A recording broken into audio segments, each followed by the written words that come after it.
नमस्कार, मी ज्योतिष मार्गदर्शक राहुल गुरुजी खांडवीकर. आजचा विषय आपलं आयुर-आरोग्य उत्तम राहावं व आपल्याला रोगमुक्ती कशी व्हावी हा उपाय तुम्ही जाणून घेणार आहात. त्याआधी माझ्या चॅनलला तुम्ही सबस्क्राईब केलं नसेल तर सबस्क्राईब करा. नवीन-नवीन व्हिडिओ पाहण्यासाठी तुम्हाला मदत होईल. आपल्या घरातलं दुखणं संपत नसेल किंवा आपण दुखण्याला खूप पैसा खर्च करत असतो. घरातल्या वयोवृद्ध लोकांचं दुखणं संपत नसेल, दवाखाना संपत नसेल, लेकरांचा दवाखाना संपत नसेल. सारखं एकाचं दुखणं संपलं की दुसऱ्याचं आहे, दुसऱ्याचं म्हणलं की तिसऱ्याचं आहे. असं सारखं दुखणं जर तुम्हाला पैसा जात असेल आणि तुम्हाला तुमचं आयुर-आरोग्य उत्तम राहत नसेल, तर हा अवश्य उपाय तुम्ही करावा. उपाय काय आहे? सगळ्यात महत्त्वाचा विषय आहे, की 1.5 ते 2 मीटरचा काळा कपडा तुम्हाला घ्यायचा आहे.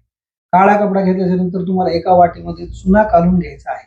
चुना काढून घेतल्याच्या नंतर तो कपडा एका पाटावर टाकायचा आहे. व्यवस्थित तुम्हाला स्वस्तिक काढता येईल असा. त्याच्यानंतर क्रमामध्ये 3 स्वस्तिक आधी तुम्ही काढून घ्या. त्याच्यानंतर खाली 3 काढा. त्याच्यानंतर खाली 3 काढा. ते चुन्यानं स्वस्तिक सगळे काढून घेतल्याच्या नंतर त्याच्यावर हळदी-कुंकू वाहून घ्या, फुलं वाहून घ्या. त्याच्यानंतर 1.25 किलो सुगंध उडीद घ्यायचे आहेत. 1.25 किलो काळे तीळ घ्यायचे आहेत.